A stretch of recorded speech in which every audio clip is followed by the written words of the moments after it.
on time-annya, ya.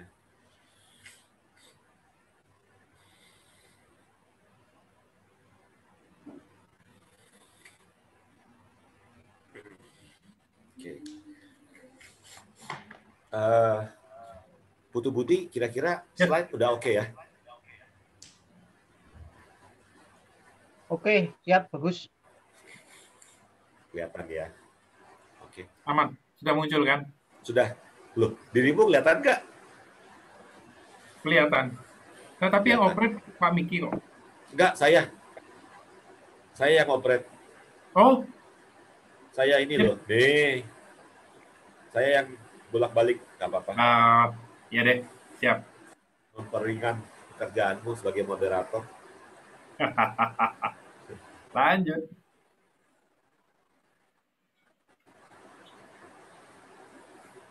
Ya, dirimu mau buka, Putu Budi, silakan monggo aja dibuka. Oke.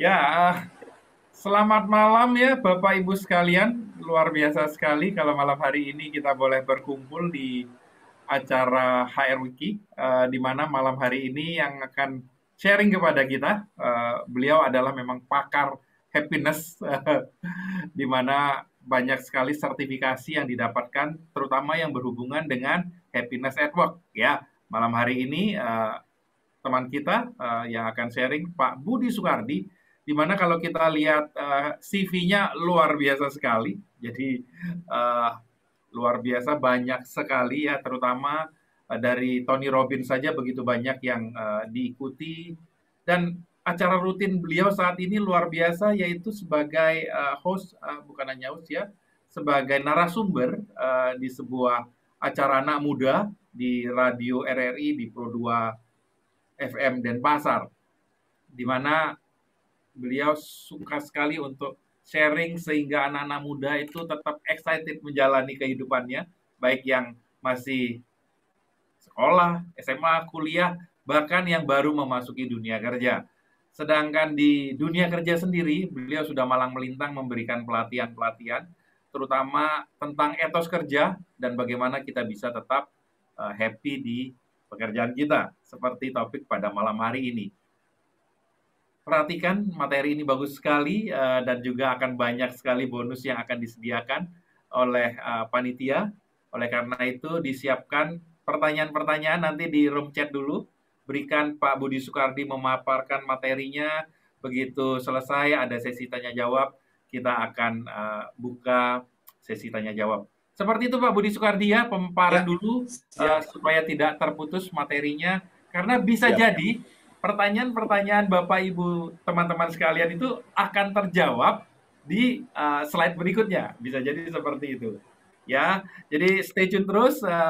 Pak Budi Soekardi sudah tidak sabar tentunya untuk memberikan yang terbaik buat kita sekalian. Baik Pak Budi Soekardi, saya persilakan Bapak untuk pemaparannya. Terima kasih. Ya, terima kasih Putu Budi. Putu Budi ini sebenarnya juga adalah seorang trainer, dan kebetulan hari ini beliau berkenan ya untuk membuka sesi saya, dan lain kali kita berharap kita gantian bro. Saya yang memperkenalkan dirimu ya. Putu Budi ini nanti saya sih berharap di bagian akhir bisa sedikit cerita tentang sebuah bidang yang sedang dia tekuni, namanya human design. Wah, ini makhluk dari mana Seperti ini apa human itu, ya? design? Seperti apa ya? Jadi saya kepingin sekali, saya sudah minta izin sama Pak Miki ya sebagai pengelola untuk memberikan waktu, dan itu diizinkan bro. Jadi nanti di bagian penutup mungkin bisa sedikit sharing apa itu human design, sehingga nanti teman-teman yang hadir di sini akan lebih memahami. Sekiranya nanti Pak Putu Budi akan memberikan jadwal webinarnya sendiri di komunitas Wikipedia. Ya. Oke. Ya, jadi teman-teman sekalian, kita kalau saya nggak salah, kita diberi waktu 1,5 jam, betul ya, Putu Budi ya? Diberi waktu 1,5 jam. Jadi kita bagi dua aja deh, ya. Kita 45 menit pemaparan, lalu 45 menit kita Q&A. Tanya jawab Ya, ya. kita Q&A ya. Siap. Dan selama pemaparan nanti saya minta Putu Budi jadi rekan ngobrol saya. Ya, siap ya bro ya. Karena saya kok ini kan materinya happiness, jadi kalau dibawakan dengan tegang kok rasanya nggak happy. Iya, iya, iya. Baik Bapak Ibu, ini kita walaupun via Zoom, mudah-mudahan dampaknya sepele ya. Artinya kita bisa dilihat seperti sedang bersilaturahmi secara langsung begitu. Karena kita bisa ketemu langsung di ruangan virtual, mudah-mudahan pertemuan kita tidak seolah-olah mengecilkan makna silaturahmi kita pada kesempatan malam yang hujan ini. Oke, baik. Ini CV nggak penting lah ya. Yang penting orangnya masih hidup ya Bapak Ibu sekalian ya. Baik, saya juga bingung ini kok bisa ada kotak di sini ya. Please move away gitu. Oke Bapak Ibu, ini kita dapat bonus kotak ini ya. Oh sudah hilang. Oke, Bapak Ibu sekalian, karena waktunya cukup singkat, maka saya hanya sharing 2 hal, Bapak Ibu ya, yakni what and how. Apa itu happiness dan bagaimana kita bisa mendapat atau memperolehnya. Ya. Pertama-tama nih, Putu Budi nih, yang nomor 1 itu. Kalau kita ikut seminar atau workshop happiness ya, kok kayaknya nggak banget gitu ya, kayak lo habis ikut workshop apa? Saya habis ikut workshop happiness. Hah? Happiness? apa yang mau dipelajari gitu kan? Kayak seolah-olah itu buat apa gitu? Kayak nggak ada nilainya sama sekali ya. Setuju. Tapi kalau misalnya seminar sukses gitu ya, properti, caranya mengelola bisnis gitu ya, wow, keren banget bro. Iya. Kita nyampein ke orang juga, saya habis ikut seminar bisnis, properti, entrepreneurship dan lain sebagainya, gitu ya. Betul. Ya, itulah risiko anti mainstream ya. Makanya saya kagum nih teman-teman sore hari ini, kok mau gitu mengikuti pelatihan atau workshop webinar happiness gitu ya. Ini teman-teman ini berharap apa gitu ya? Apakah selama ini belum bahagia? Tuh kan kalau begitu nggak enak kan bro? Lu ikut seminar happiness belum bahagia? Apa yang kurang dari dirimu? Kan nggak mungkin ya. Nah jadi orang itu berasumsi kalau sudah sukses itu pasti bahagia. Bahagia itu datang dengan sendirinya lah kan gitu ya. Seolah-olah buy one get one kan gitu bro. Iya. Nah tapi sebagai orang awam nih kalau boleh dibilang ya, dirimu rekan ngobrol saya Putu Budi yang belum memahami happiness secara mendalam, kira-kira bagaimana dirimu mendefinisikan 2 kata ini nih, sukses dan bahagia. Tapi dirimu juga seorang trainer, monggo bro. Sukses itu opo, bahagia itu opo. Ya, kalau sukses itu berarti kita mencapai apa yang kita inginkan. Sedangkan bahagia itu menikmati apa yang kita sudah capai. Sesederhana itu ya. Jadi kalau bahasa pakai cinta ya, sukses itu berarti mencapai apa yang kita cintai. Bahagia itu mencintai apa yang kita sudah capai. Mantap. Ya, seorang filsuf kita sudah berbicara ya. Ya, benar banget ya teman-teman kita. Saya sambil admit ya Bapak Ibu sekalian ya. Oke. Jadi kalau orang dilihat sukses itu kan karena ada yang mau dicapai, kan ada tujuannya. Ya, misalnya pengen punya mobil, sudah dapat mobil, berarti sukses. Kalau begitu apakah dirimu sudah sukses, bro? Kelihatannya agak nggak stabil ya internetnya. Aduh, suara saya kedengaran nggak? Oke, lanjut. Sekarang saya tanya, apakah seorang Putu Budi ini sudah sukses? Karena kalau saya sendiri definisi sukses itu adalah perjalanan ya. Begitu capai 1 ya sukses. Capai berikutnya sukses. Jadi sukses terus lah.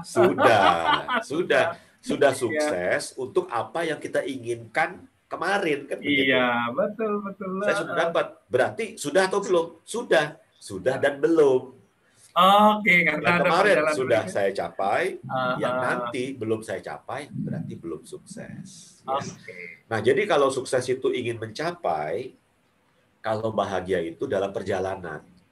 Jadi kalau sukses itu nyampe, kalau bahagia itu dalam perjalanan kita Kesana, riang ya. bersiul-siul, kita menari-nari, kita melompat-lompat riang itu, ya. Oke. Jadi kalau sukses itu lebih ke secara kelihatan, sedangkan bahagia itu lebih ke dalam, ya, lebih ke Aha, inward, ya. oke. Nah, jadi kalau ditanya nih, mana yang duluan, sukses atau bahagia? Kira-kira Putu Budi menjawab apa? Sukses dulu lah. Baru bahagia. Iya. Berarti kalau belum tercapai keinginannya nggak Gak bahagia-bahagia bahagia dong. dong, aduh. Kasihan banget ya hidupnya ya. Iya. Berarti salah dong pemikiran seperti itu kan. Ya. Baik, baik ya. Jangan bahagia dulu, Belanda masih jauh. Ya, jangan bahagia dulu, kita belum mencapai apa-apa. Iya. Sebenarnya kata-kata itu benar, hanya kata bahagia tidak cocok ditaruh di situ, bro. Ya, jadi jangan puas dulu. Nah, itu benar, ya. Bukan jangan bahagia dulu, karena bahagia itu harus. Bahagia itu harus. Ya, kita harus bisa bahagia kapanpun dan dimanapun.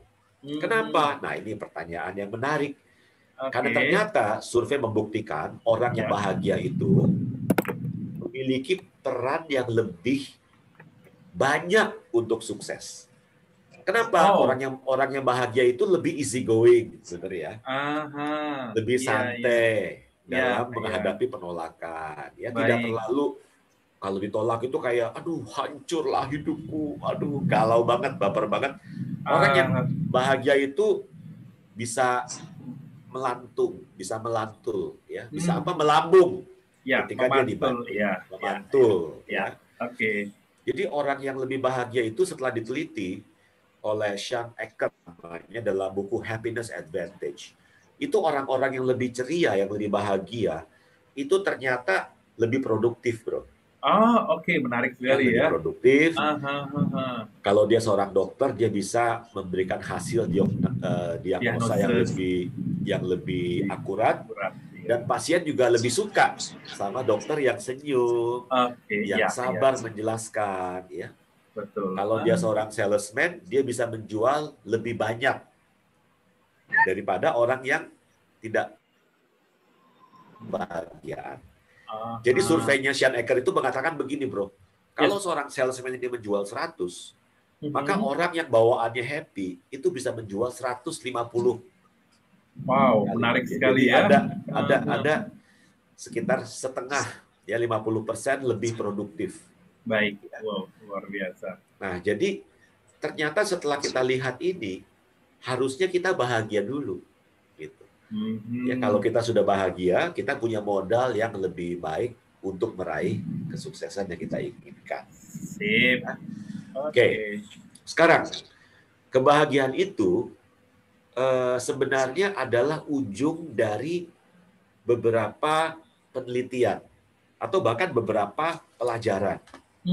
Misalnya, ini yang saya pikirkan ya, ada sekitar 5 subjek yang berkaitan, yang ujungnya adalah happiness. Yang pertama sudah pasti agama.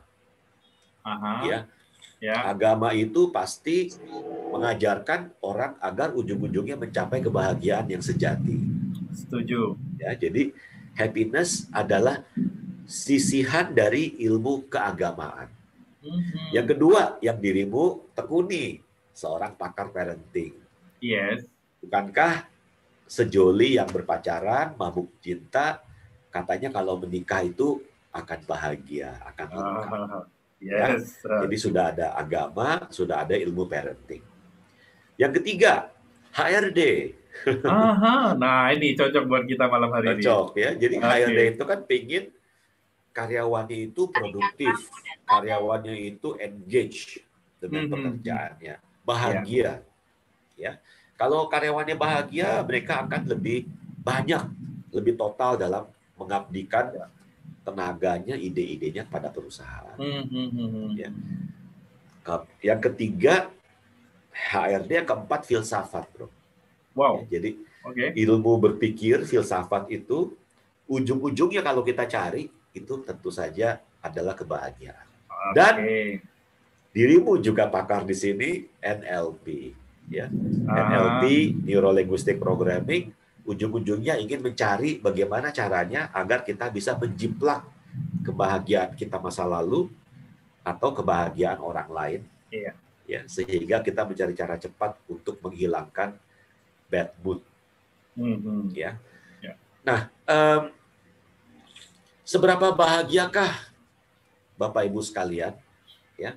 Nah, ini ada sebuah kuis nih, Putu Budi ya. Wah, nah ini dia. Ada sebuah kuis ya. Nah, teman-teman yang hadir di sini boleh berpartisipasi dengan menuliskan kolom di chat apa jawaban Anda. Cuma A, B, atau C, pilihan ganda. Ya. Oke, siap ya. Jadi pertanyaannya begini. Pertanyaannya itu gini. Anggaplah Anda adalah seorang laki-laki nih, seorang pria yang sedang dimabuk cinta. Malam itu si pria ini nggak bisa tidur, bro. Dia mikirin ceweknya ini yang dia suka. Uring-uringan gitu ya. Dan dia kepingin menyatakan perasaannya sama si cewek itu. Ya. Pasti pernah ya, bro, kita ya. Jadi ingat masa lalu. Iya, oke lah. Iya. Ini buat yang dimabuk cinta mungkin cocok ya, contoh ini buat Anda ya. Nah, jadi karena Anda uring-uringan, semalaman nggak bisa tidur, akhirnya tibalah subuh, tibalah pagi. Nah, sekarang skenario-nya seperti ini, bro. Pilihan A, kalau Anda memilih A, itu berarti Anda ingin menelpon dia pagi ini juga dan ingin menyatakan perasaanmu kepadanya. Gitu ya. Tapi, nah problemnya di sini, bro. Ketika Anda telepon pagi itu, teleponnya sedang sibuk. Ya, teleponnya itu nadanya sedang sibuk. Nah, pilihan A mengatakan, saya akan terus mencoba sampai saya bisa bicara sama dia. Pokoknya dia harus tahu perasaan saya supaya saya bisa plong, saya bisa mikir yang lain. Jadi A harus bicara kepadanya, harus pagi ini juga, harus bisa menyampaikan. Ya. Kemudian pilihan B sedikit lebih lentuk. Memang saya harus bicara. Tapi dia kan lagi sibuk. Oke lah, saya coba nanti sore. Siapa tahu habis jam makan siang, pekerjaannya sudah mulai sedikit lebih turun deh, lebih tidak terlalu sibuk, sehingga saya bisa bicara. Jadi kalau yang A itu harus, kalau yang B itu ya bisa ditunda lah. Sedangkan yang C, ketika dengar teleponnya si cewek ini sibuk, malah lega, bro. Malah mengatakan, wah, kalau gitu saya tidak perlu mengurusi ini hari ini. Jangan-jangan ini tanda saya bisa bicara kepadanya nanti gitu. Nantinya itu bisa besok, bisa lusa, bisa akhir pekan gitu. Ya, jadi dari 3 pilihan itu, yang mana gitu ya, Putu Budi dan teman-teman yang hadir di sini, yang mana pilihan yang mewakili perasaanmu gitu. Jangan terlalu lama dipikir karena nanti kalau terlalu ditelaah gitu jawabannya nggak gue banget. Ini spontan aja Bapak Ibu ya. Kalau saya C. Yang C, lega. Aduh, syukur nggak jadi ngomong. Malah syukur nggak jadi ngomong. Ya udahlah nanti aja lah ya. Oke. Kita lihat ada nggak di kolom chat ini Bapak Ibu sekalian?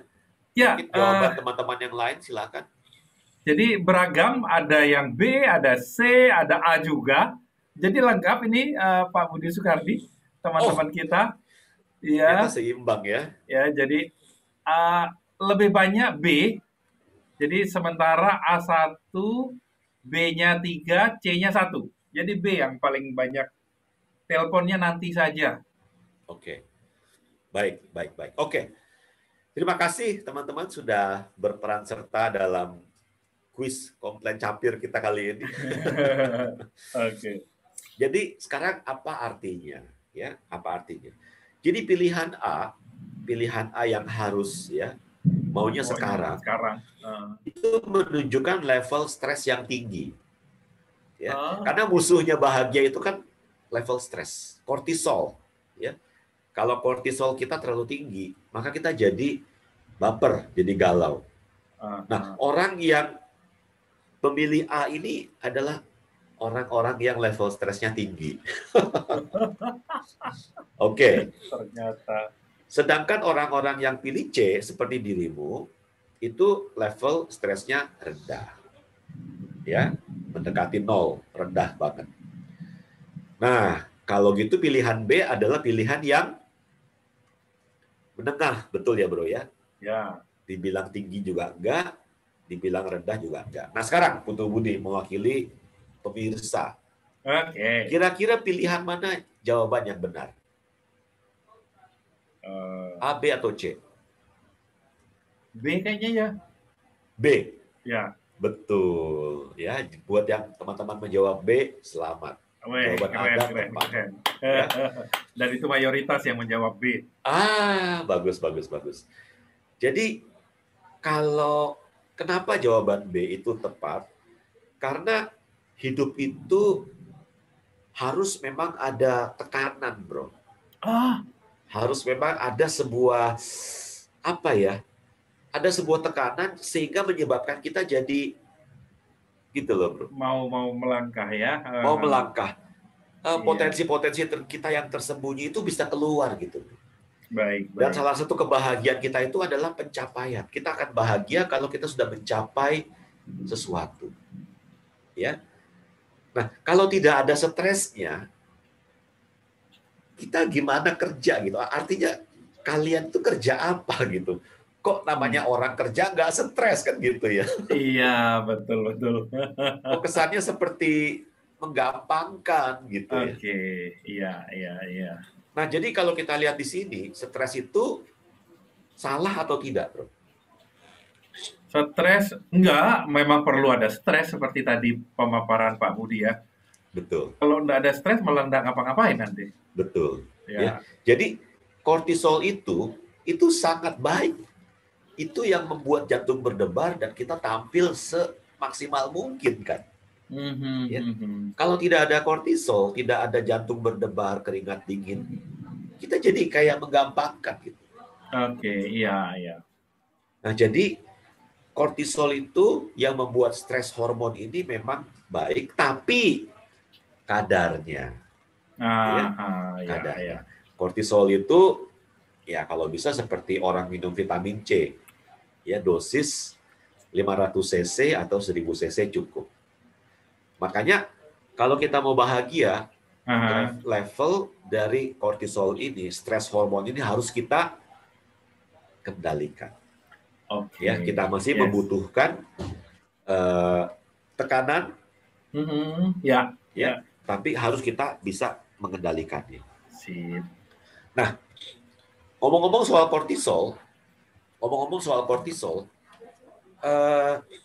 dulu Raffi Ahmad, ya, seorang selebriti lah ya, itu pernah didapati minum satu obat yang namanya obatnya itu katinon. Jadi ceritanya beliau sebagai entertainer itu ketika mau tampil jadi kok kayak kenapa ini kok kayak saya nggak bisa seperti biasa ya, total lucu gitu ya, menghibur lah. Nah, jadi jalan singkat yaitu dia minum katinon supaya apa? Moodnya lebih ceria, moodnya lebih bagus. Nah, persoalannya kandungan yang ada di dalam setiap tablet katinon itu dapat diproduksi oleh otak kita secara alami. Iya kan? Jadi otak kita itu bisa memproduksi hormon-hormon yang membuat kita bahagia. Ya. Misalnya mungkin kita bisa menyebut beberapa ya, endorfin ya. oksitosin, serotonin, ya. Ya. Itu kan semua hormon-hormon dalam otak kita yang dampaknya itu seperti narkoba, bro. Karena memang it feels good. Ya. Memang Oke. it feels good, ya. Jadi Oke. otak kita itu seperti apotek sehat sebenarnya. Kalau kita bisa memanfaatkannya dengan baik, maka hormon-hormon itu akan tersedia buat kita. Ya. Nah, kalau tadi kita sudah bahas what is happiness, ya. Sekarang kita akan masuk ke how, bagaimana caranya. Nah, di sini saya ada sebuah gambar nih, ya. Apa persamaan dari dua gambar ini? Oke, kita bahas gambar pertama dulu dah ya, bro ya. Gambar yang sebelah kiri saya, itu kira-kira gambar apa itu? Orang sakit perut? Sakit perut. Ya. Kalau yang di sebelah kanan? Pusing. Jawabannya yang polos. Iya. Pusing itu kenapa, bro? Atau dia sedang tertekan itu. Mungkin rada galau ya. Iya, galau, betul. Oke. Ya. Nah, sekarang kita lihat orang yang sedang sakit perut. Kira-kira apa yang menyebabkan dia sakit perut? Ya, kira-kira aja lah. Salah makan. Biasanya kan begitu. Ya. Biasanya kok saya ke toilet terus, kenapa ini? Salah makan. Perlu nggak kita nge-flashback untuk mencari tahu apa penyebab salah makannya ini? Perlu apa tidak, bro? Ya perlulah. Kenapa? Supaya tahu, oh iya, saya nggak boleh makan rujak tadi kebanyakan nih, makanya jadi sakit. Iya, betul. Ya. Kalau kita tahu apa penyebabnya, lain kali kita bisa menghindarinya. Jadi perut ini erat kaitannya dengan mulut. Ya. Apa yang salah masuk ke mulut, responsnya di perut. Ya. Nah, berarti gambar yang kedua ini hampir sama. Kalau gambar pertama korelasinya mulut dengan perut, gambar kedua pikiran dan perasaan. Jadi apa yang membuat orang gelisah itu adalah pikirannya. Ya. Oke. Bilang gini, bagaimana saya bisa mengendalikan perasaan saya, mood saya, supaya tetap ceria? Gampang. Ya, saya sambil admit ya. Cara mengendalikan perasaan adalah kendalikan apa yang masuk dalam pikiranmu. Seperti makanan, dia bisa masuk dalam pikiran kita. Ya, contoh, kita sedang menikmati silaturahmi nih dengan komunitas Wikipedia Indonesia, ya. Sudah ada 22 peserta nih dari berbagai belahan dunia. Belahan Indonesia, oke. Nah, tiba-tiba nih, katakanlah Putu Budi sebagai moderator nih, lagi anak-anak memandu acara, tiba-tiba WA-nya bunyi nih, ada pesan baru masuk nih. Nah, pesan baru itu mengatakan seperti ini, Anda telah merusak rumah tangga orang. Waduh.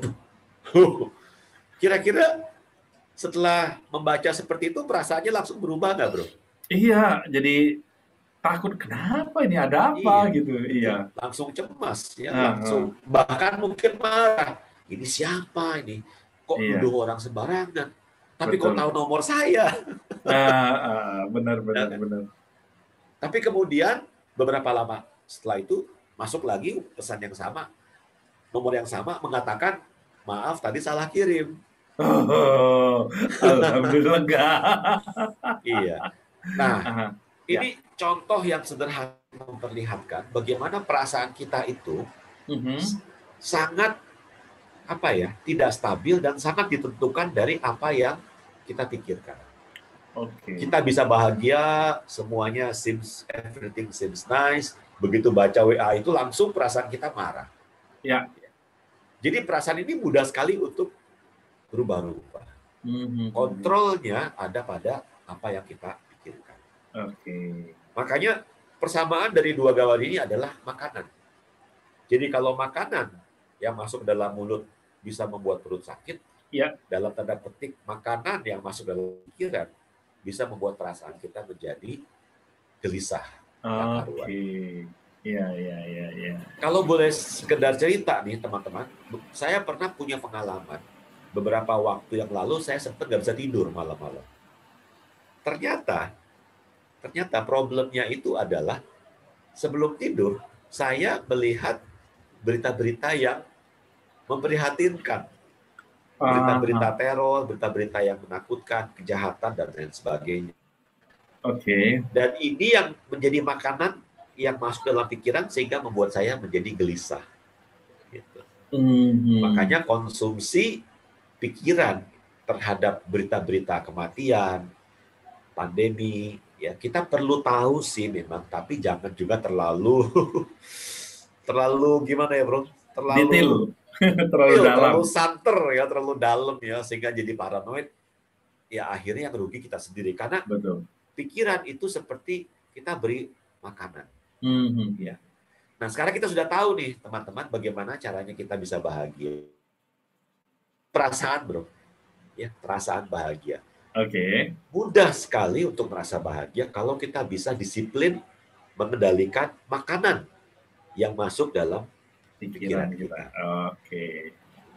Nah, repotnya kalau makanan secara fisik itu adalah secara sadar kita masuk ke dalam mulut, tapi makanan secara mental kita tidak sadar, bro.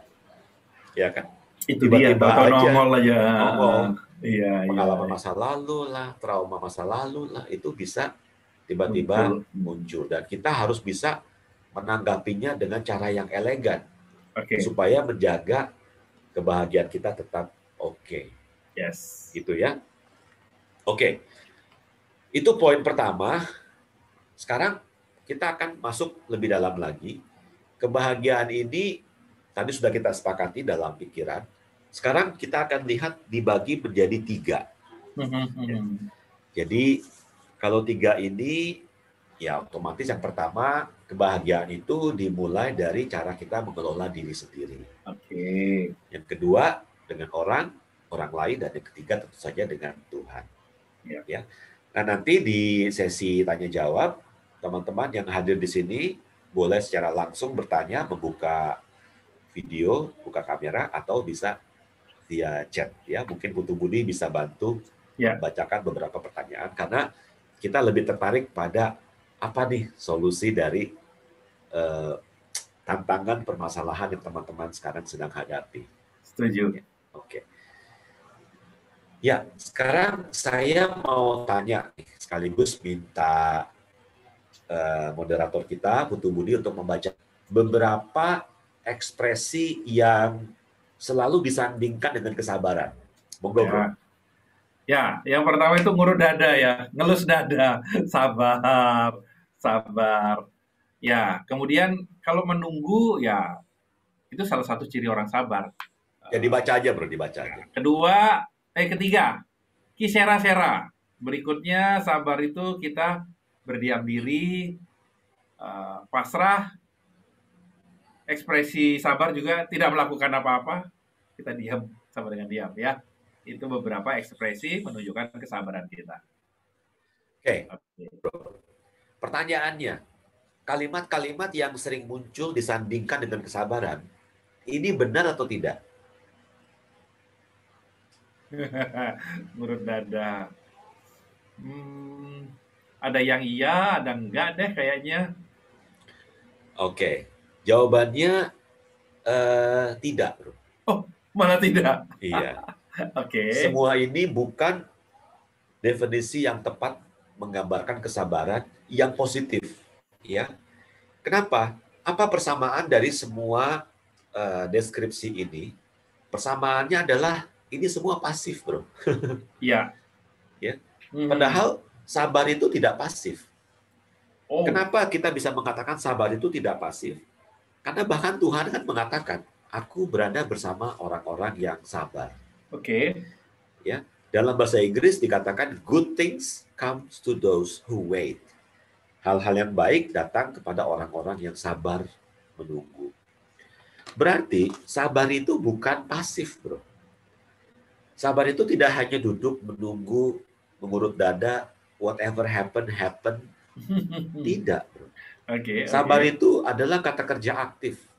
Wah, menarik ini. Contoh yang paling cocok untuk menggambarkan kesabaran adalah KFC. Kolonel Sanderson gitu ya. Bayangin dia ditolak resep ayam gorengnya berkali-kali, tapi dia terus maju. Saya kalau membayangkan diri saya sebagai Kolonel Sanderson waktu itu ya sudah tua, hanya berbekal resep dari ibu atau dari ibu mertua ya. Dan ini kan cuma ayam goreng, ya ampun, kayak kok nggak ada kebanggaan gitu ya. Kalau jualan mesin ya produk itu kan ada kebanggaan, tapi kan ini cuma makanan, ya ampun. Tapi dia bisa berhasil. Baik ya. Sangat kekeh dengan keinginan yang mau dia capai, tapi sangat lentuk dengan cara untuk mencapainya. Itu keren ya. Maka Kolonel Sanderson adalah definisi kesabaran yang baru. Sabar itu artinya terus mencoba, terus melakukan, terus berupaya sampai berhasil. Ya. Jadi teman-teman, kesabaran yang perlu kita sepakati adalah itu tadi, mengacu dari KFC-nya cerita Kolonel Sanderson. Terus berupaya, terus mencoba sampai berhasil. Jangan ganti tujuan, ya, kekehlah dengan tujuan, tapi fleksibellah dengan cara. Tiru Kolonel Sanderson. Tahanlah dengan prosesnya. Seperti kata quotes, terbentur. Ya. Jadi, bisakah kita sabar tapi secara aktif melakukan apa yang kita mampu lakukan? Definisi kedua dari sabar kita ambil dari Stephen Covey, ya, proaktif. Dalam proaktif ada 2 unsur, bro. Masih ingat apa dan apa? Apa ya? Stimulus respon ya. Iya, ada stimulus ya. Stimulus adalah apapun yang terjadi atau menimpa diri kita, apapun yang kita tidak rencanakan. Nah, sekarang bagaimana kita meresponsnya? Kalau di Denpasar, teman-teman yang hadir malam ini, kalau di Denpasar, kalau ada kucing itu kalau kita push gitu ya, itu rata-rata pada lari, teman-teman. Ya, pertama-tama kucingnya nengok, kaget terus lari kan. Kalau di jalan nangka gimana, Bro Putu Budi? Kucing-kucing di sana kalau di shoo gitu, ya sama lah. Sama ya. Kalau di kota lain mungkin sama kali ya, di Semarang, di Jakarta, tempat-tempat lain ya. Iya. Jadi kucing itu kalau di shoo gitu langsung kaget, nolek, biasanya langsung lari. Atau langsung lompat. Ya. Berarti ada stimulus, langsung responsnya adalah lari atau lompat. Nah, ada satu ungkapan yang memang ya kurang berkenan lah ya. Disebut katanya thinking animal. Manusia itu adalah makhluk ya, binatang yang berpikir, thinking animal. Makanya kurang berkenan lah ya. Tapi kalau kita pikir-pikir, berarti bedanya kita dengan binatang adalah pada kata apa, bro? Berpikir. Thinking. Ada di kata thinking. Berarti ketika ada stimulus, kita langsung memberi respons. Kita tidak berpikir.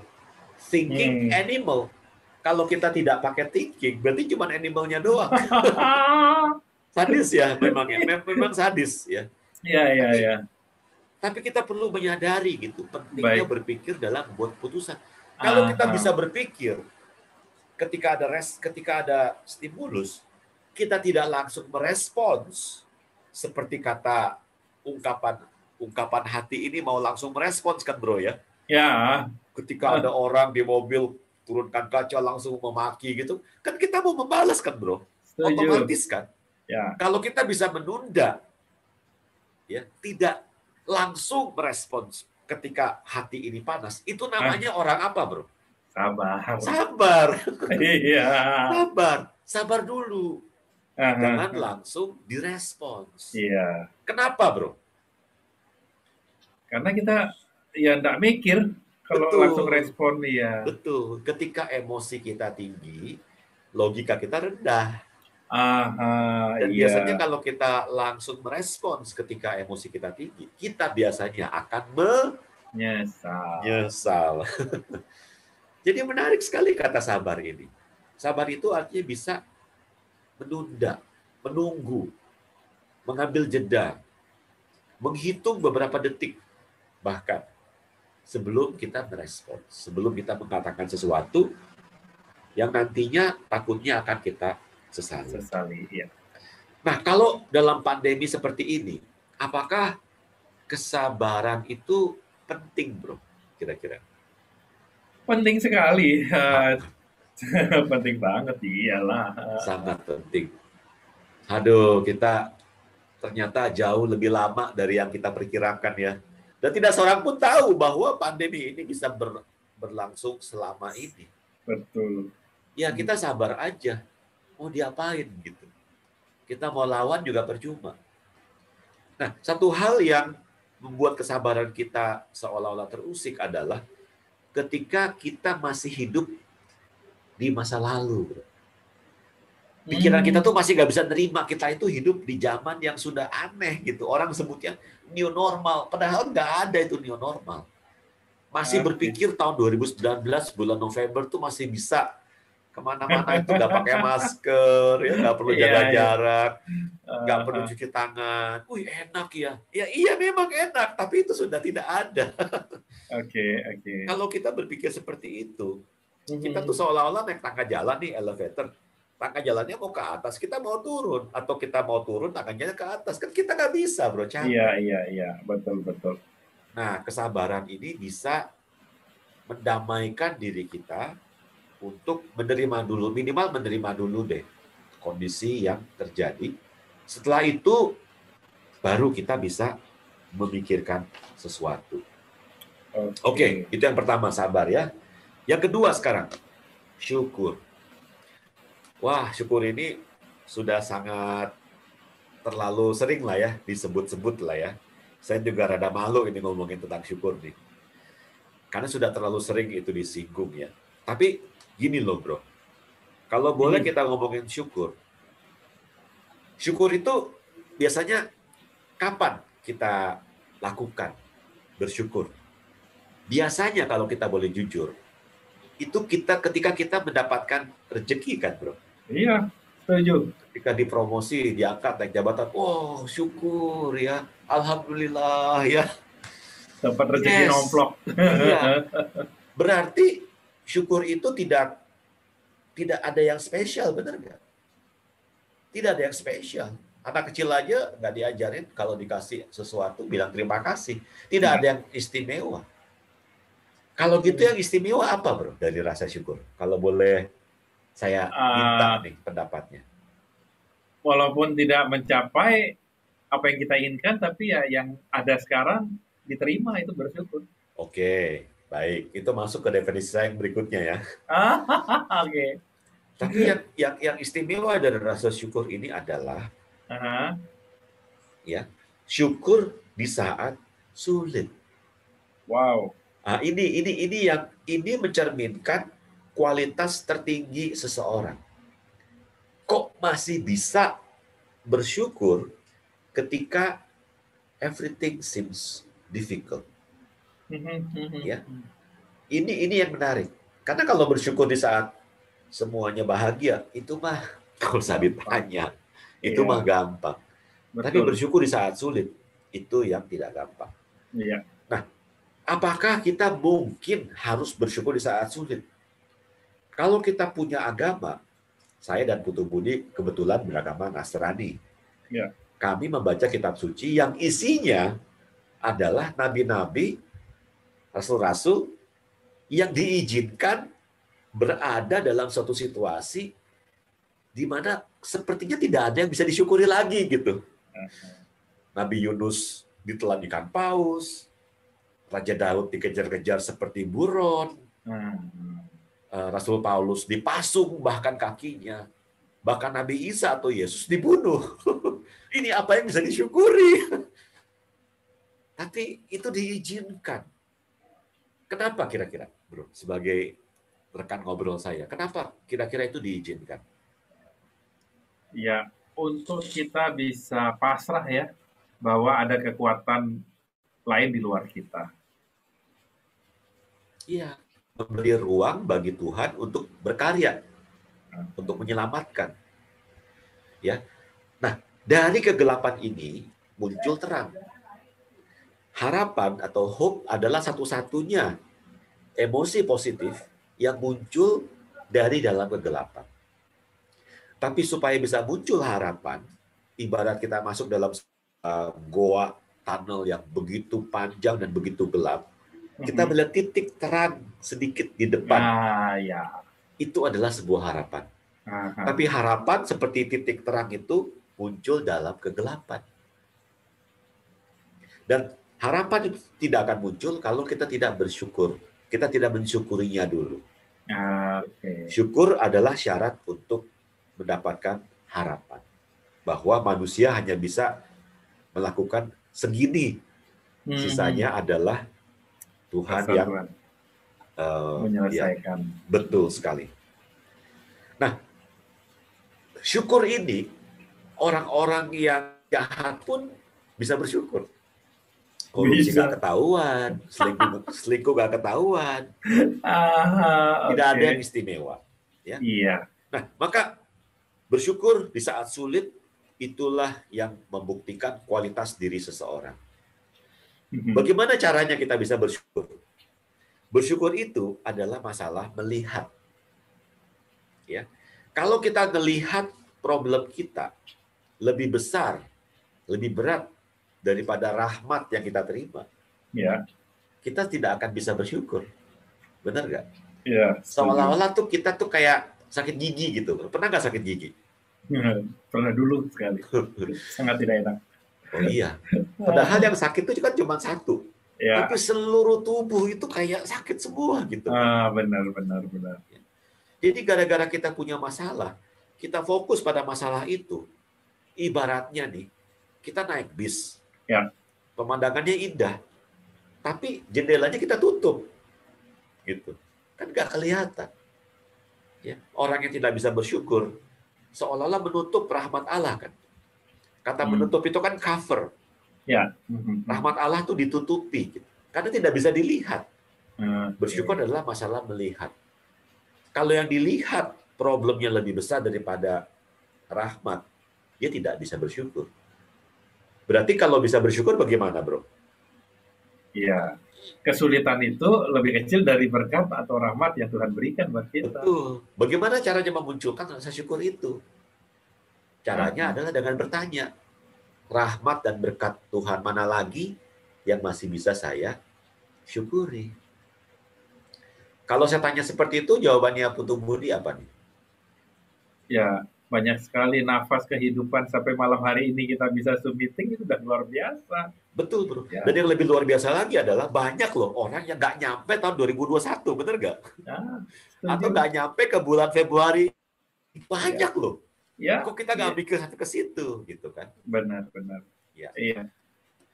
Nah, sekedar tips bagaimana caranya menyelesaikan masalah, ya, supaya kita timbul rasa syukur. Karena kalau sudah kena masalah, kita kayak sakit gigi, seolah-olah dunia ini gelap, gitu ya. Nah, masalah itu sebenarnya mudah kita selesaikan. Kalau apa? Kalau muatan emosinya tidak ada atau kecil, ya. Masalah itu akan mudah kita selesaikan kalau kaitan emosinya atau muatan emosinya tidak ada atau kecil, Bro. Oke. Apa maksudnya? Jam segini masih ada yang datang ya. Oke, saya aduk dulu. Oke, apa maksudnya? Jadi begini, kalau saya punya masalah, katakanlah masalah dalam pekerjaan atau masalah dengan istri saya atau dengan atasan saya, Bro ya. Katakanlah dengan istri lah. Lagi ribut nih. Lagi seru-serunya berkelahi nih. Oke. Ya. Bagaimana kita bisa menyelesaikan masalah ini? Jadi, saya, Budi Soekardi atau Budi Trendy, harus bisa melihat, memposisikan diri saya sebagai pemain dan sebagai penonton. Ya. Pemain, saya harus bisa melihat diri saya sebagai orang yang bertikai dengan pasangan saya. Tapi saya harus bisa menggunakan daya khayal saya untuk menjadi penonton. Orang yang melihat tuh si Budi lagi bertikai dengan pasangannya. Ya. Kenapa ini penting? Karena kalau saya lihat diri saya sebagai pemain, saya tidak bisa menemukan solusi. Kenapa? Karena emosi saya ada di situ, betul nggak, bro? Ya, setuju. Emosi saya ikut di situ, karena saya yang memerankan peran ini. Tapi kalau boleh saya tanya, mana lebih pintar, bro? Pemain atau penonton? Pemain bola atau penonton? Penonton. Kenapa? Betul. Messi aja bisa dilempar sendal, bro. Goblok. Padahal tuh Messi loh, David Beckham gitu. Ini maki-maki, bro. Iya. Kenapa penonton bisa lebih pintar daripada pemain, bro? Karena dia melihat seharusnya ini yang dilakukan, seharusnya nendangnya ke sini seperti Betul. itu. Kenapa? Melihat maksudnya adalah melihat dari sudut pandang yang luas, kan? Iya. Kan dia bisa lihat seluruh lapangan, kan? Nah, pemain nggak bisa lihat. Kenapa? Iya. Pemain adalah bagian dari lapangan itu. Jarak pandangnya tidak cukup jauh. Yep. Jadi kalau kita punya masalah dalam kategori syukur ini, lakukan hal ini, bermainan dalam pikiran. Pertama, lihat Anda sebagai pemain. Kedua, lihat Anda sebagai penonton. Pisahkan dirimu. Ya, jangan terlalu emosi jangan terlalu berada di sana. Memang lebih mudah mengatakan daripada praktek. Tapi begini, teman-teman. Fish discover water last. Ikan itu adalah makhluk terakhir yang menemukan air. Kenapa, bro? Karena dia tidak sadar sudah hidup di sana. Betul. Betul. Jadi caranya ikan ini menemukan air adalah dia harus keluar dari air itu. Ya. Kalau kita masang lukisan, saya masang lukisan nih. Kira-kira saya tahu nggak lukisannya lurus atau bengkok? Nggak tahu. Caranya saya tahu bagaimana? Mundur. Nah, harus turun dari tangga dan mundur beberapa langkah untuk melihat, mendapat jarak perspektif yang lebih objektif. Iya. Maka ketika ada masalah, ya kita harus mengambil break, mengambil jeda.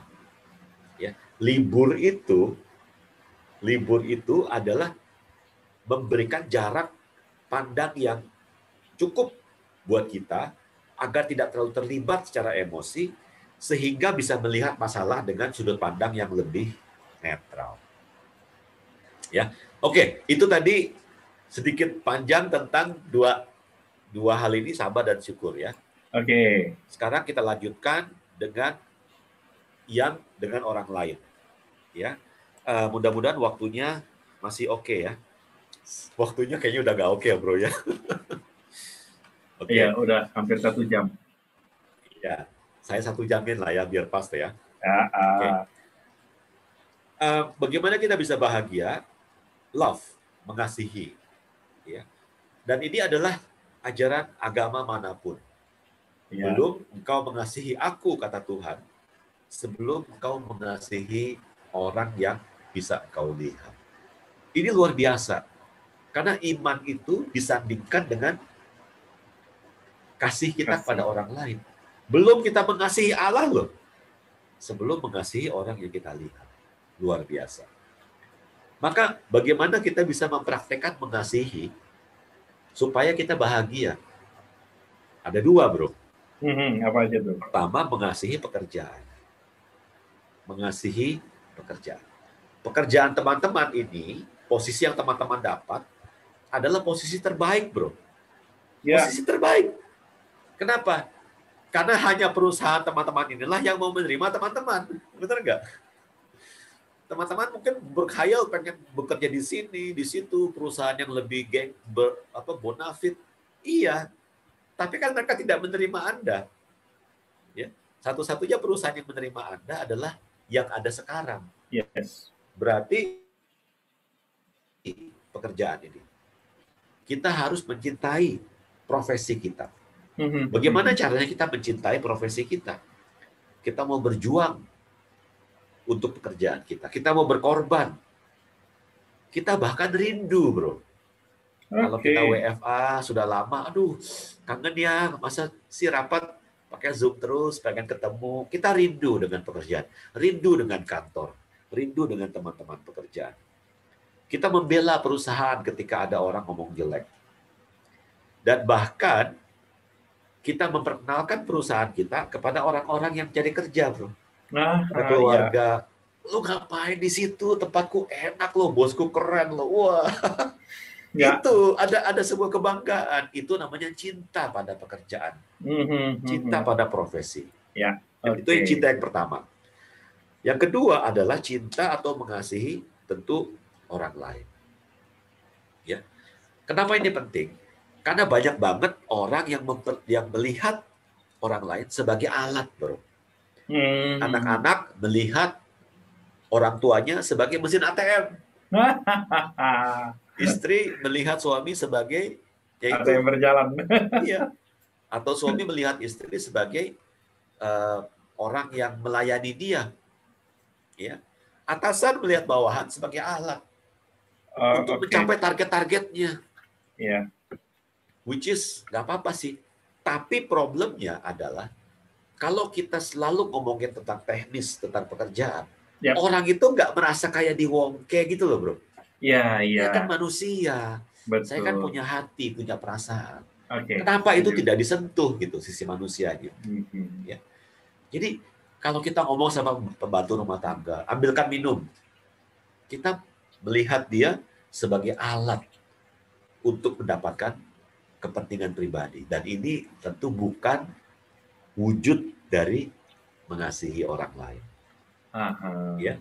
Jadi kalau kita mengasihi orang lain, kita harus melihat dia bukan sebagai something, tapi sebagai someone. Ya.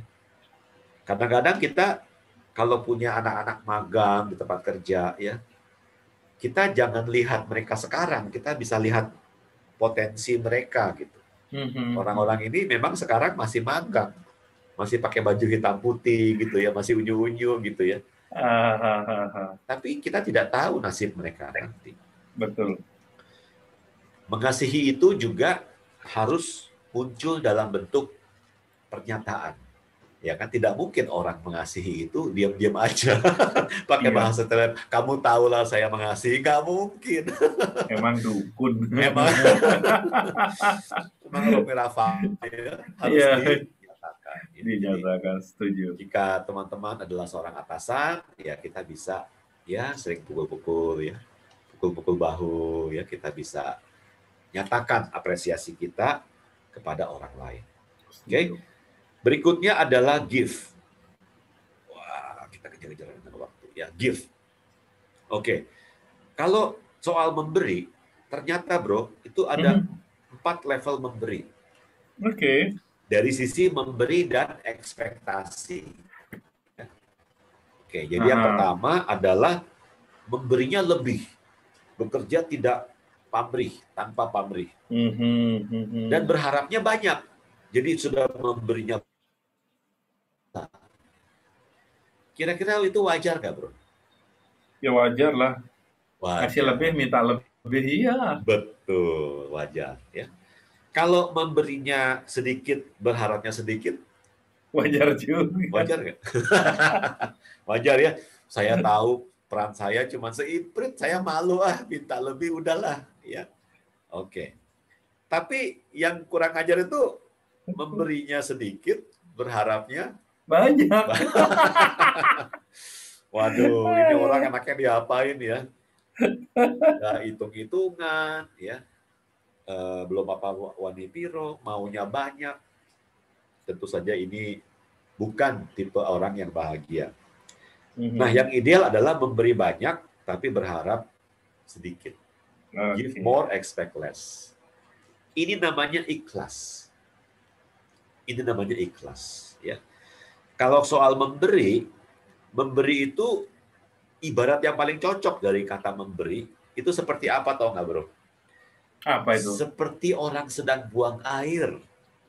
Ah, ah, Orang yang kerjanya ikhlas, yang give more, expect less ya. itu adalah seperti orang buang air. Bisa lihat persamaannya nggak? Nggak dilihat lagi, dibuang aja di situ. Oke, oke, oke, oke. Kacau itu, kacau, kacau. Pertama, tidak dihitung-hitung. Ya kan, berapa yang keluar, semua dia keluarkan. Kedua, setelah keluar dari toilet, rasanya gimana, bro? Lega. Lega, ya. Dan ketiga, tidak perlu wara-wara ya. Orang ke toilet itu biasanya sembunyi-sembunyi kan. Nah, kalau tiga itu sudah terpenuhi, teman-teman, maka kita sudah bekerja dengan ikhlas. Ya, tidak menghitung-hitung, kita lega sudah memberi kontribusi, dan kita tidak perlu mengumumkan agar semua orang tahu. Maka untuk gift ini, ya. binatang yang paling cocok untuk menggambarkan gift ini, tahu nggak bro apa kira-kira? Binatang lebah. Wah, oke, bagus. Tapi jawabannya adalah sapi. Oh, sapi. Sapi adalah binatang yang paling berbahagia. Kenapa? Karena sapi adalah binatang yang memberi. Seluruh tubuhnya diberikan untuk manfaat orang lain. Ya. Tenaganya untuk membajak, ya kulitnya ya untuk tas, dompet dan lain sebagainya. Dagingnya tentu saja untuk makanan. Ya, cinggurnya, ya, bahkan kotorannya pun dipakai untuk pupuk. Jadi kalau kita setuju dengan konsep memberi, ya kita setuju dengan sapi ini, semakin banyak memberi semakin bahagia. Maka kita tidak boleh takut untuk dimanfaatkan dong kalau gitu. Tidak boleh takut untuk digunakan dong. Ya. Ketika Pak Miki menghubungi saya untuk menyampaikan modul ini, saya tidak merasa dimanfaatkan. Saya justru merasa sangat berguna. Karena kalau kita dimanfaatkan, kan berarti kita bermanfaat, benar ya? Setuju. Kalau kita digunakan, kita berguna. Iya. Berarti teman-teman yang bekerja sekarang, Anda harus datang ke pimpinan Anda dan Anda katakan, saya siap dimanfaatkan Bapak Ibu. Saya siap untuk digunakan. Jangan ragu-ragu untuk memanfaatkan saya. Kan begitu. Setuju. Karena semakin kita membuat atasan bergantung sama kita, posisi kita semakin aman. Ya kan? Karena atasan akan berpikir tidak ada orang lain yang se-capable kamu. Ya. Oke. Yang terakhir adalah surrender. Tentu saja kita akan merasa bahagia kalau kita berserah kepada yang di atas. Ya, bukan pasrah. Kalau pasrah itu ibaratnya gini. Ibaratnya saya punya anak nih, umur 3 tahun sama 6 tahun. Saya pasrah deh. Saya pergi jadi apa deh. Tapi kalau berserah, kita menyerahkan tanggung jawab itu kepada orang lain kan bro? Kita menyerahkan kepada mungkin kakek, nenek atau orang tua untuk merawat anak-anak di rumah, gitu ya. Jadi kita tenang kan, karena sudah menyerahkannya kepada orang lain. Ya. Berserah itu adalah tanda keimanan. Ada 3 level keimanan teman-teman sekalian. Supaya memahami, kita ambil ilustrasi seperti polisi. Polisi itu ada nggak? Ada. Hadir nggak dia di sini? Dan bisakah polisi melindungi saya? Itu pertanyaannya. Nah, sama dengan Tuhan. Tuhan ada. Semua juga setuju ada. Tuhan hadir nggak di sini? Banyak yang mengatakan tidak. Buktinya tidak merasa korupsinya, perselingkuhannya diketahui oleh Tuhan. Berarti Tuhan itu ada tapi tidak hadir gitu. Nah, buat kita yang bergantung sepenuhnya pada Tuhan, kita harus bisa masuk ke iman level 3. Tuhan ada, hadir, dan dia bisa melindungi kita. Ya. Karena antara kekhawatiran dan iman itu berbanding terbalik. Jadi kalau kita khawatir sampai level 7 katakan, berarti iman kita 3. Karena berbanding terbalik. Ya. Jadi seharusnya kalau kita percaya sama Tuhan, kita yakin Dia bisa memberikan solusi yang terbaik, bahwa ada harapan, hope yang muncul dari katakanlah problem yang kita hadapi, maka disitulah kita memberi tempat, memberi ruang pada Tuhan untuk membantu kita. Yes. Ya, saya pikir mungkin materinya sampai di situ pas 1 jam lebih 5 menit. Luar biasa. Ya, kita beri aplaus yang luar biasa dulu lah buat narasumber kita Pak Budi Trendy, atau yang pada malam hari ini sudah sharing secara luar biasa tentang bagaimana kita bahagia, terutama di pekerjaan kita ya. Jadi sudah banyak tips dan triknya. Kita masih ada waktu untuk tanya jawab. Nah, silakan mau di chat boleh atau langsung unmute. Setelah itu langsung menyampaikan pertanyaan, atau boleh juga pernyataan Pak Budi. Kalau ada pengalaman barangkali ingin berbagi juga, apakah dibuka ruang untuk itu? Oh, boleh banget, boleh banget. Siap. Ya, kita kan masih ada waktu setengah jam kan, kurang lebih ya. Monggo. Ya, jadi di chat untuk pertanyaan belum ada, mungkin langsung unmute. Silakan. Bapak Ibu sekalian boleh di-unmute untuk bertanya. Oke. Sementara kalau belum ada pertanyaan, ya tadi dari apa yang disampaikan Pak Budi, itu untuk bahagia kita mesti sabar, ya. Sabar itu ternyata bukan pasif ya. Selama ini saya berpikir yang namanya sabar ya nunggu diem aja gitu. Ternyata bukan seperti itu. Sabar itu adalah suatu hal yang aktif. Ya, kemudian bersyukur. Bersyukur bagi kita yang sedang kelimpahan rezeki, dapat sesuatu yang indah itu mudah sekali. Tetapi kualitas bersyukur ternyata yang tertinggi ketika kita di dalam kesulitan. Dan kita yang ada di dalam pekerjaan nih, harus mencintai pekerjaan.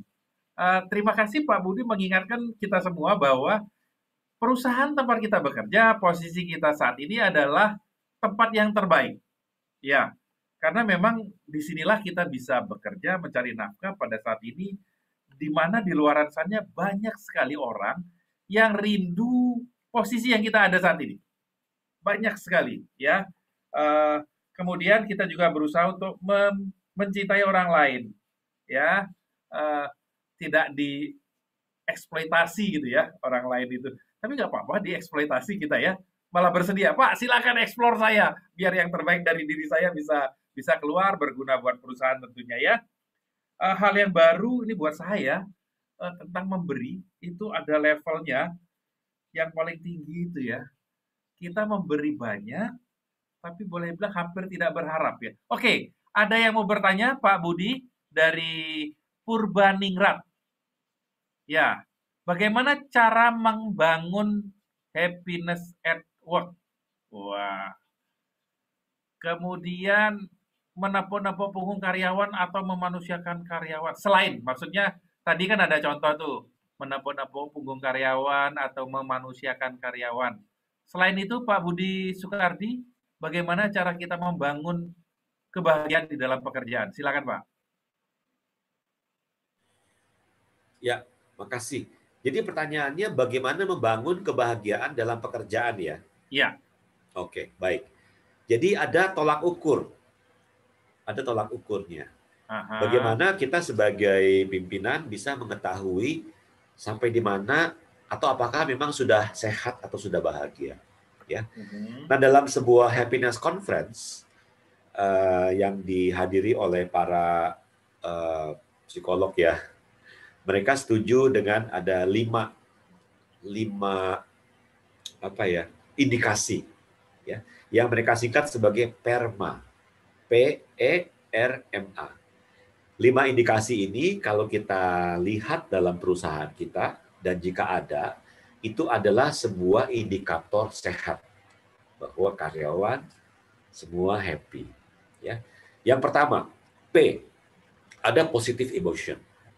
Jadi ada keceriaan, ada apresiasi, ada gratitude, ya, ada passion, hal-hal yang tadi kita bahas, ya.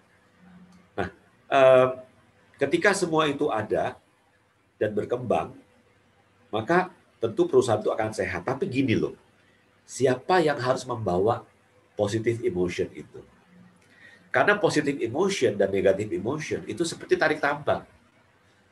Mesti ada biasanya dalam setiap perusahaan tuh ada karyawan yang memang betul-betul negatif banget kan bro ya. Troublemaker. Troublemaker. Dan problemnya dengan troublemaker tuh biasanya cari teman mereka bro. Iya. Nah, bagaimana mereka menciptakan emotion negatif sama positif itu seperti tarik tambang beneran. Jadi ketika positive emotion menang melawan negative emotion, maka itu adalah tanda pertama bahwa perusahaan kita cukup bahagia. Yes. Yang kedua, tadi P, positive emotion, yang kedua adalah engage. Engage ini kan kalau diterjemahkan terlibat ya. Jadi semua yang ada dalam perusahaan, atasan, bawahan, bahkan mungkin klien, customer, stakeholder, itu semua terlibat. Gitu. Maksudnya tuh terlibat apa? Ada sense of ownership gitu, ada kepemilikan. Mereka tidak sungkan untuk berbagi ide, ya, diberi ruang untuk berbicara, mengemukakan diri. Karena yang paling nggak fair itu, rapat nih, ya, membuat keputusan bersama nih. Setuju ya? Setuju. Oke ya? Oke. Pas begitu bubar, sebenarnya sih saya tadi tuh nggak setuju ya. Itu kan nggak fair banget. Kalau nggak setuju kan tadi diomongin tuh. Iya. Kan berarti karyawan ini disengage. Dia tidak merasa terlibat. Kayak ada jarak antara dia dengan perusahaannya. Bahkan ada orang yang menggigit tangan yang memberinya makan. Kan sayang sekali. Karyawan yang bukan hanya disengage, tapi betul-betul seperti melawan perusahaannya sendiri. Tentu ini tidak menggambarkan kebahagiaan. Jadi seberapa banyak karyawan yang betul-betul terlibat. Bukan hanya fisiknya ada, tapi mind, body, and soul-nya juga ada. Ya. Yes. Merasa memiliki, memikirkan pekerjaan, memikirkan atasan, ya, sehingga ya itu tadi hasilnya akan kelihatan. Positive emotion, engage. Yang ketiga adalah relationship tentu saja. Bagaimana hubungan antara atasan bawahan dengan stakeholder dan lain sebagainya. Ya. Apakah hubungannya cukup akrab? Nah, di sini peran pimpinan juga sangat penting. Karena ketika ada sedikit pertikaian, ya, itu tidak boleh dibiarkan kan, bro? Ya, setuju. Hal-hal seperti itu harus dijembatani dengan segera. Ya. Coaching, konseling itu harus betul-betul digalakan supaya menyatukan gitu. Ada alasan untuk bertegur sapa, ada alasan untuk ngobrol, untuk bicarakan hal-hal yang receh bahkan, sehingga membangun sebuah hubungan yang kuat, harmonis, ya. Positive emotion, engage, relationship. Yang keempat adalah meaning. Nah, ini dia meaning. Kita tuh ngapain sih? Kita itu mau apa? Gitu. Kalau cuman begini-begini doang kerja, kayak nggak ada maknanya, itu buat apa gitu? Ya, nggak ada bedanya sama binatang. Tapi yang membuat kita jadi semangat bekerja, kalau kita lihat ada sebuah makna, gitu. Ada sebuah misi besar yang kita ingin capai. Itulah yang menyemangati bahwa bekerja itu nggak sekedar cari duit, tapi ada sebuah aspek sosial, gitu ya. Ada sebuah misi yang kita emban. Contoh, saya pernah mendengar, bro, ungkapan dalam bahasa Cina ya, katanya sebagian cinta suami itu dari perut katanya. Sebagian cinta suami kepada istrinya dari perut. Pernah dengar ungkapan seperti itu? Kayak apa itu? Ya itu dia. Sebagian cinta suami pada istrinya itu terletak di perutnya.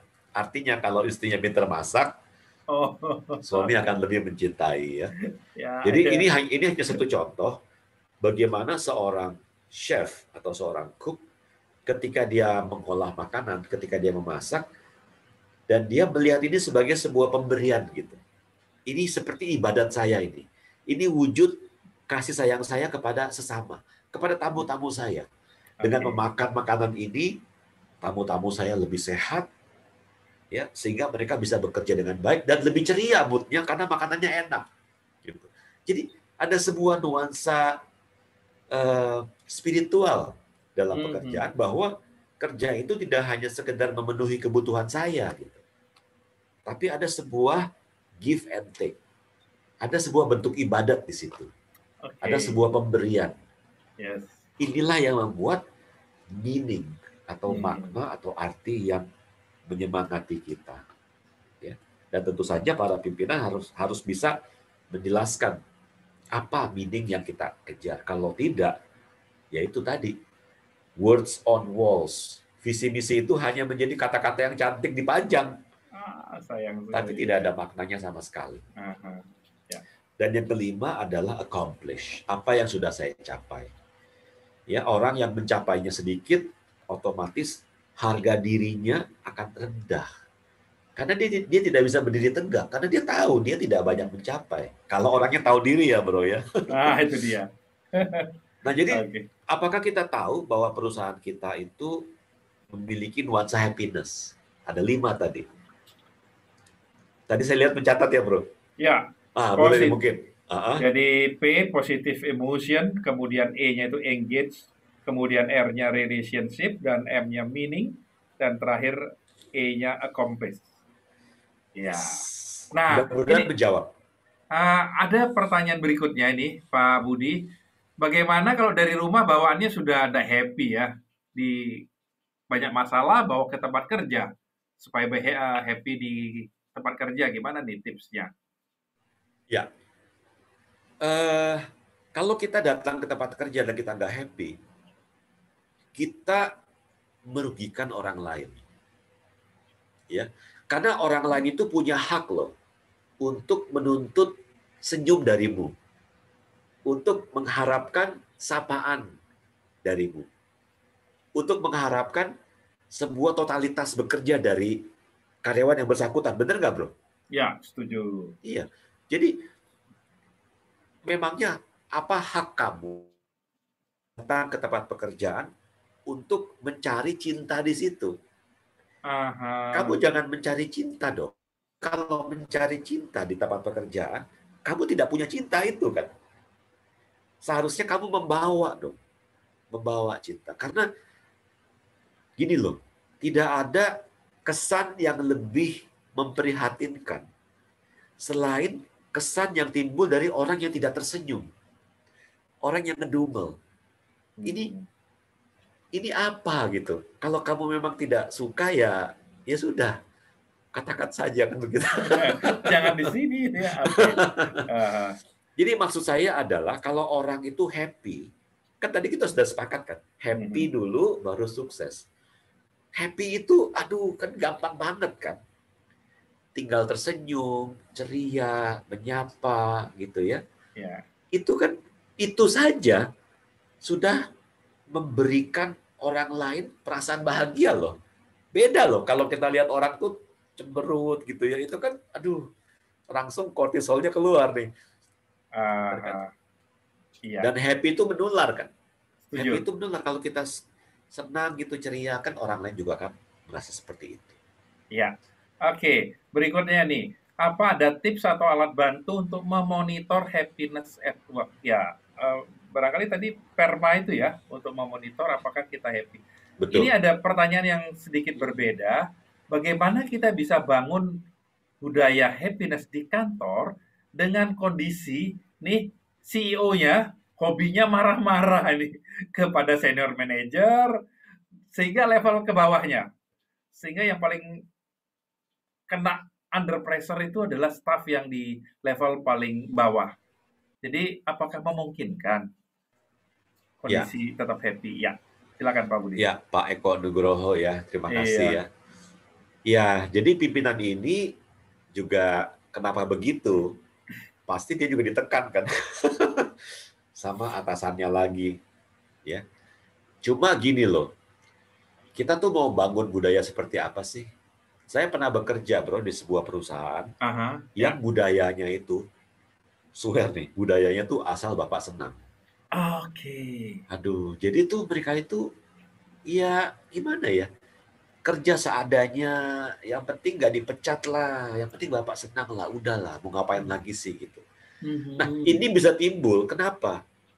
Karena atasannya itu. Ya. You treat people how you want to be treated.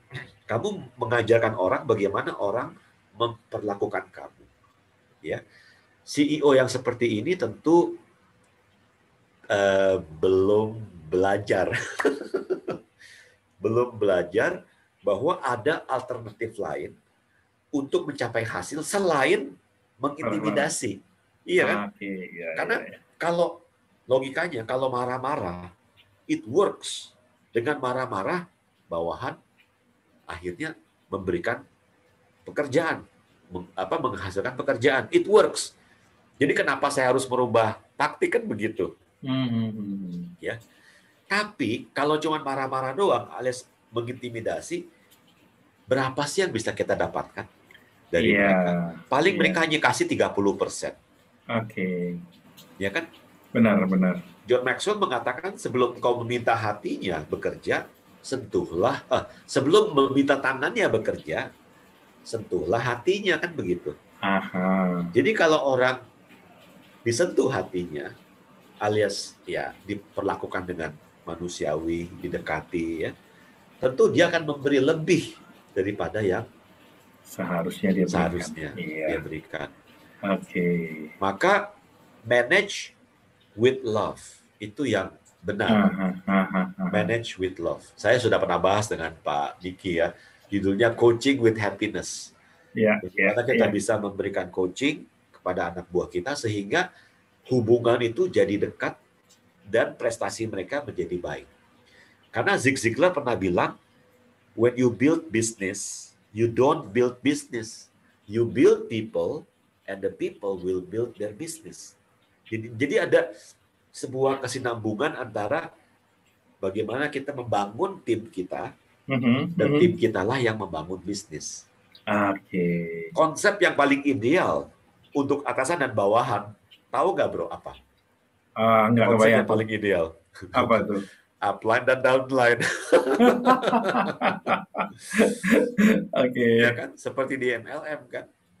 Buat teman-teman yang di MLM pasti tahu bagaimana servisnya seorang atasan alias upline kepada bawahannya.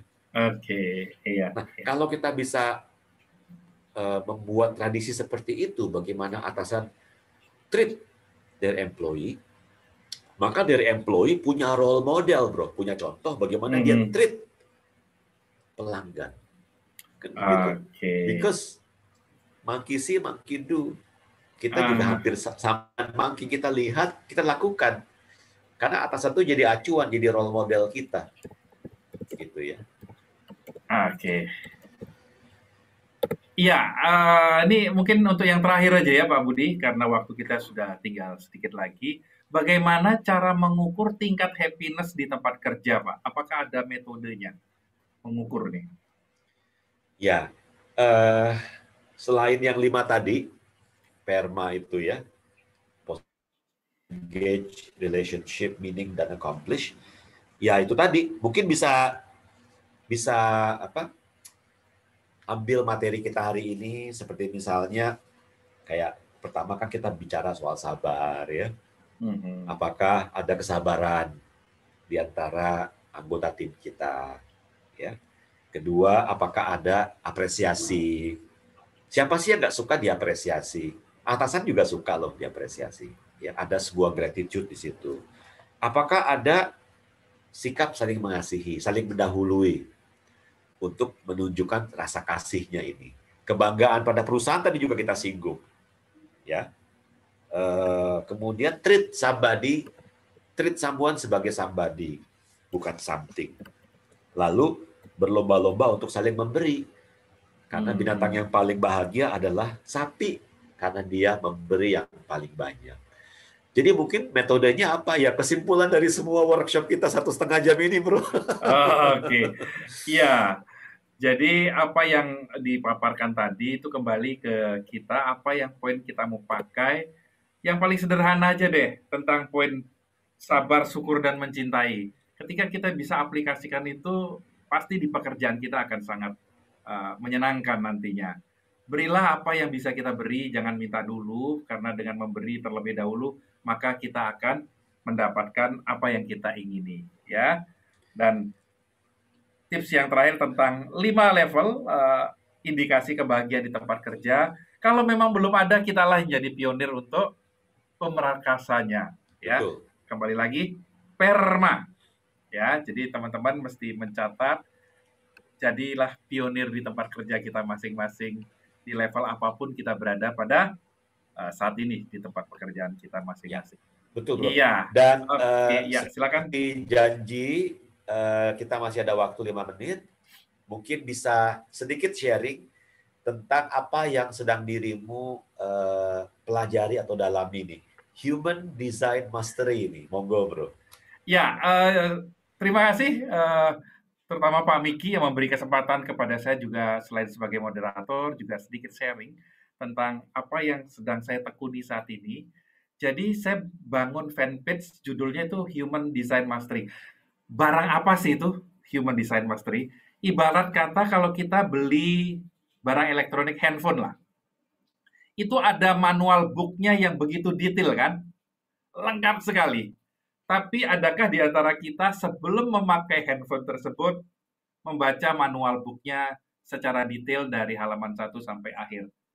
Hampir bisa dipastikan tidak. Pokoknya asal bisa jalan saja. Kira-kira bisa jalan enggak? Bisa mengoperasikan enggak? Bisa, pasti bisa. Tetapi tidak sesmooth seandainya kita baca manualnya, setelah itu baru kita mengoperasikannya. Ternyata diri kita semua terlahir di dunia ini punya blueprint atau manual book masing-masing yang sudah Tuhan sertakan bersama dengan kelahiran kita untuk kita menjalani kehidupan kita. Apa sih tujuan Tuhan menciptakan saya di dunia ini dan bagaimana cara kita menggenapinya? Banyak dari kita pokoknya asal jalan aja kan, karir pun asal dapat, bahkan mulai dari pacaran, berumah tangga, ya pokoknya jalan mengalir begitu saja sampai satu ketika ya Tuhan memanggil selesai. Makanya ada ungkapan karya terbesar itu paling banyak ada di makam. Karena banyak orang yang tidak tahu potensi dirinya. Nah, human design ini adalah cabang ilmu yang mungkin kalau Bapak Ibu sekalian tahu DISC, talent mapping, kemudian ya yang berhubungan dengan psikologi mengetahui karakter seseorang, ini mirip. Cuma pendekatannya memang agak berbeda. Jadi ada seorang tokoh namanya Rahuru, itu dari barat sana, semacam mendapat pewahyuan, ya, sehingga ilmunya ini dia terus sebarkan ke seluruh dunia. Intinya adalah orang yang terlahir ke dunia itu punya manual book sendiri. Dan kami di Human Design ini membantu mengungkapkan blueprint atau manual book masing-masing kita itu seperti apa sih dan bagaimana kita bisa menggenapinya. Nah, kalau Bapak Ibu sekalian nanti punya waktu, coba setelah di fanpage saya, Human Design Mastery. Kebetulan malam ini saya upload istilahnya Human Design sebagian kecil dari diri saya sendiri. Jadi saya upload kira-kira karakter saya ini seperti apa. Dan ketika saya baca, ya ada yang saya rasakan itu sangat dominan, ada yang ya hampir tidak lah. Nah, yang mengusik saya itu adalah ketika ada kurun waktu yang seharusnya kalau saya menjalani hidup ini sesuai dengan desain, itu ketika umur 50-an, nah saya sekarang sudah menjelang 54 tahun, harusnya sudah berada di posisi yang benar-benar layaknya seorang seorang apa ya, pemberi nasihat gitu lah, pemberi nasihat dengan pengalaman hidup yang begitu luas, bisa memberikan advice kepada orang-orang yang masih galau tentang kehidupannya saat ini. Apakah saya sudah sampai di sana? Saya melihatnya, ternyata tidak semuanya. Masih banyak hal-hal yang saya belum ketahui, yang seharusnya saya bisa deliver ke banyak orang. Oleh karena itu, saya ingin mendalami diri saya lebih dalam lagi, apa sih yang bisa saya explore, sehingga grand design ketika saya dilahirkan ke dunia ini, itu bisa saya berikan sesuai dengan grand design dari Tuhan yang menciptakan kita. Nah, jadi intinya ilmu human design itu seperti itu. Kita tahu persis tujuan hidup kita dengan cara yang paling cocok dengan kita. Profesi begitu banyak kan? Karena profesi begitu banyak, kita banyak tidak tahu sebenarnya keunikan sendiri saya itu yang paling cocok itu apa. Kalau kita tahu tentunya akan lebih smooth jalan hidup kita. Ketika jalan hidup kita lebih lancar semuanya, pencapaian-pencapaian bisa jauh lebih tinggi dibandingkan yang kita capai saat ini. Apakah terlambat ketika saya umur 50 tahun baru tahu saya ini sebenarnya seperti apa? Ya tidak ada kata terlambat. Tadi Pak Budi cerita tentang Colonel Sanders, umur berapa itu? 60-an baru memulai. Jadi tidak ada kata terlambat buat Bapak Ibu sekalian kalau ingin mengetahui desainnya saya ini oleh Tuhan seperti apa sih? Seharusnya saya melakukan apa sehingga bisa menggenapi desain saya itu. Jadi silakan Bapak Ibu sekalian boleh kunjungi Human Design Mastery. Jadi kita bisa bercengkrama lah di sana untuk mengetahui lebih lanjut. Saya kira itu aja. Terima kasih banyak. Baik, kita kembalikan ke Pak Miki. Barangkali ada yang ingin disampaikan untuk malam hari ini buat para peserta. Silakan. Oke, ini Pak Putu kelihatan di chat saya dia ada beberapa pertanyaan terkait dengan topik ya. Jadi bisa mungkin kita extend kurang lebih 10 menit untuk pertanyaan akan disampaikan ke Pak Budi. Oh, silakan. Kalau ada. Pak Miki, itu pertanyaannya tadi semua sudah dijawab, Pak Miki? Sudah dijawab ya? Sudah dijawab, sudah. Okay. Karena tadi kita 1 jam pemaparan, 25 menit kita Q&A. Kecuali ada yang kurang jelas nih teman-teman dari masih yang boleh ya. Oke. Ya, mungkin teman-teman ada yang kurang jelas bisa monggo.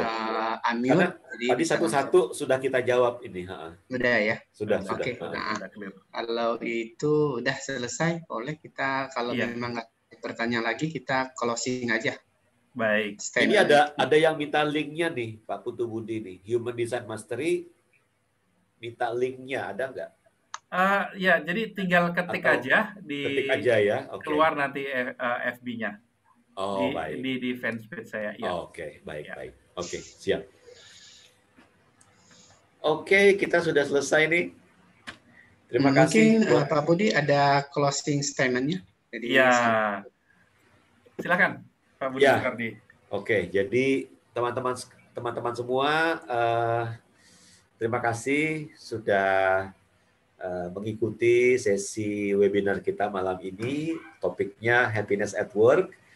Seperti di awal sekali saya mengatakan, wah happiness kok kayaknya enggak banget ya. Kayaknya kurang. Tapi tahukah teman-teman bahwa happiness at work, happiness ini sudah masuk dalam materi positive psychology, dan diantaranya masuk modul happiness itu bahkan di Harvard itu diajarkan. Karena sekarang ketertarikan kita adalah bagaimana caranya melihat orang yang sukses, bahagia, dan bisa menjadikan mereka sebagai acuan. Gitu ya. Riset juga memperlihatkan bahwa orang yang lebih bahagia, bawaannya lebih riang. Sehingga tidak terlalu mudah baper atau bahkan kebawa perasaan, sehingga lebih mudah untuk marah ya dan lain sebagainya ya. Nah, problemnya adalah karena kita ngomongin soal hati, happiness itu kan ada di hati. Bagaimana caranya maintain agar hati ini tetap riang? Ya. Tadi sudah ada beberapa tips, misalnya jaga makanan yang masuk dalam pikiran kita. Ya. Kalau kita jadi penjaga untuk yang jauh lebih powerful ini daripada cuma sekedar perut ya. Kadang-kadang aneh loh, kita makanan aja yang masuk ke mulut kita jaga betul kan, supaya betul-betul bergizi, berfaedah.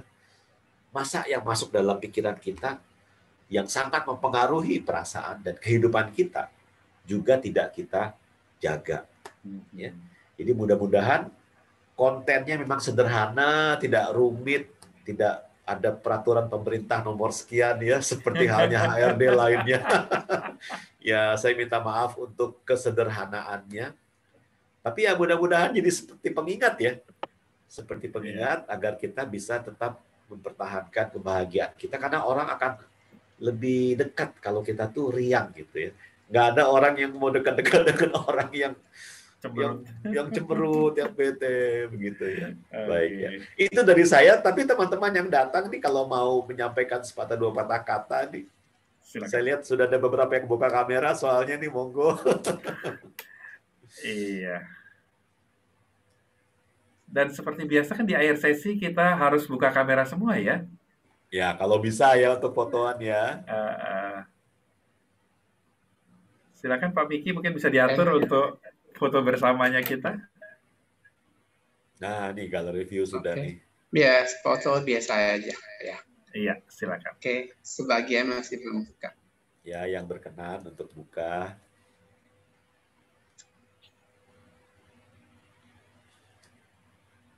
Oke. Monggo, yang lainnya kalau berkenan kita harapkan biar bisa semua ya.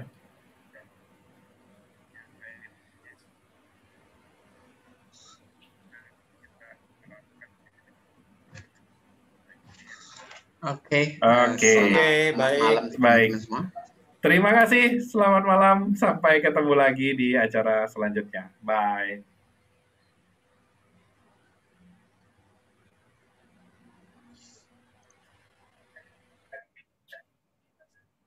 Yeah.